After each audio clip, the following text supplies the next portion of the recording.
各位卡溫嘅讀者、觀眾，大家好。今日想同大家講一個關於男人尊嚴嘅故事。如果你係資深車迷，你一定聽過 Toyota 東富士工廠。呢度唔單止係一間廠，佢係日本汽車工業嘅聖地。點解咁講？因為被稱為日本勞斯萊斯嘅初代 Century 就係喺度誕生。今時今日，呢度已經轉型成為豐田未來城市 Woven City 嘅基地。就喺呢個充滿歷史重量嘅舞台上面，豐田章男呢位自稱 Moriso 嘅社長聯手豐田 Operating Officer 兼首席品牌官 Simon Humphries 搞咗一場足以令全球車壇打冷震嘅發佈會。表面上佢哋發佈咗3架車，分別係 GR-GT、GR GT3 同埋 Lexus LFA Concept。但係如果你識睇，你會見到呢3架車背後其實寫住2個好大嘅字，就係復仇。究竟佢哋係向邊個復仇？就係向嗰啲曾經笑豐田汽車好悶，仲笑 Lexus 淨係識做代步車，笑日本車冇靈魂嘅人復仇。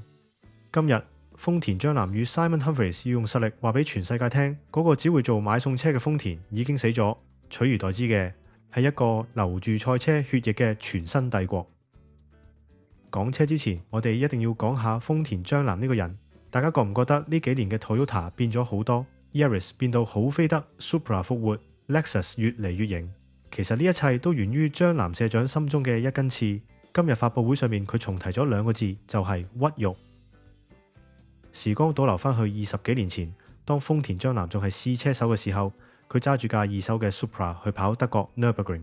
喺嗰條綠色地獄上面，佢望住啲歐洲大廠嘅新車一架又一架咁過佢頭，嗰種無力感，嗰種技不如人嘅羞恥，刻骨銘心。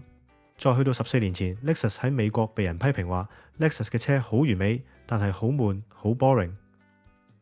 對於一個愛車如命嘅人嚟講，被人話部車悶，喺豐田章男嚟講其實係慘過俾人鬧祖宗18代。但係豐田章男並冇因此崩潰，佢反而將呢啲屈辱變成咗佢所謂嘅秘製醬汁。佢發誓只要佢一日仲掌權，豐田就絕對唔會再做悶車。今日呢3架車就係佢交出嚟嘅成績表，係佢10幾年臥薪嘗膽嘅最強反擊。終於可以講翻車。今日首先登場嘅係繼承咗神車 LFA 靈魂嘅全新 LFA Concept。作為 Operating Officer 兼首席品牌官 Simon Humphries 處理呢架車嘅手法非常有哲學性。佢分享咗一個故仔。當初帶呢架車去美國原石灘車展嗰陣，佢決定唔擺任何說明牌，唔揾人解說呢部車。點解要咁做？因為作為品牌官，佢有一種強烈嘅自信，靚車係唔需要語言嘅，由得部車自己說話。大家望下個車身比例，喺電動車年代，因為底盤要鋪電池，好多電車都會做得好厚好高，變到好似舊磚頭咁。但係呢架 LFA Concept 車身高度壓到喺1200mm 以下。呢個係乜嘢概念？即係話佢比起好多純種超跑仲要低趴。Simon 用呢種極致嘅設計證明咗，就算係電車依然可以好 sexy， 依然可以有一種令人窒息嘅流動美感。佢打破咗電車千篇一律嘅框框。但係更重要嘅係靈魂。豐田章男俾咗個好難嘅功課工程師，重新定義電動跑車嘅聲音。佢唔要架車靜英英似艘飛船，佢要架車能夠刺激你嘅五官。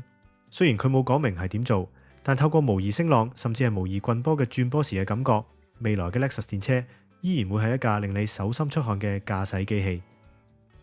如果話 Lexus 代表優雅嘅未來，咁下一部車 GR GT3 就係代表原始嘅暴力。望下個寬體，望下隻尾翼大到可以當飯台。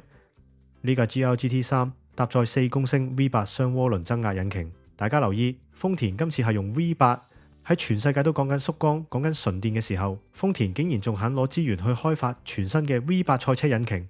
呢份堅持真係要寫個服字。而且佢哋嘅玩法好特別，傳統車廠係先做街車，再改裝去比賽。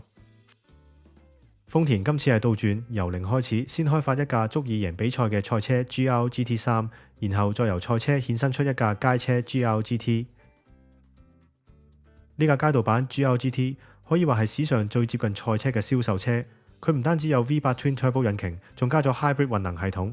不過你唔好誤會，呢個 Hybrid 唔係俾你慳油買餸用，係好似利曼24小時賽車咁，用嚟填補 Turbo Lag， 用嚟爆發更強嘅馬力。最正嘅係咩？係個內裝哲學。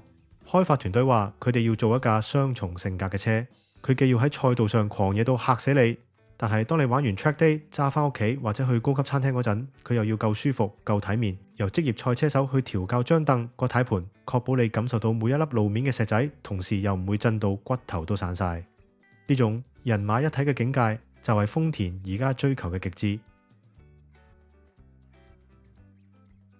喺發佈會上面，豐田章男用咗一個好深奧嘅軍事術語形容自己，就斥殿後 Shingari。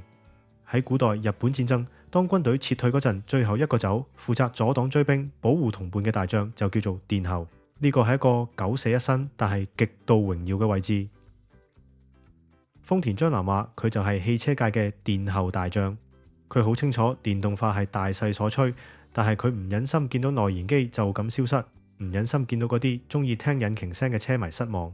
所以佢一邊大力推動氫能，推動 E-fuel 合成燃料，盡力保留引擎嘅咆哮聲。另一邊廂，佢又賦予電動車新嘅駕駛樂趣。佢將自己視為舊時代美好事物嘅守護者，同時亦係新時代嘅開拓者。呢種既要傳承又要創新嘅執着，喺今時今日講求效率、講求股價嘅商業社會，顯得格格不入，甚至有啲傻。但正正係因為呢份傻，先至咁珍貴。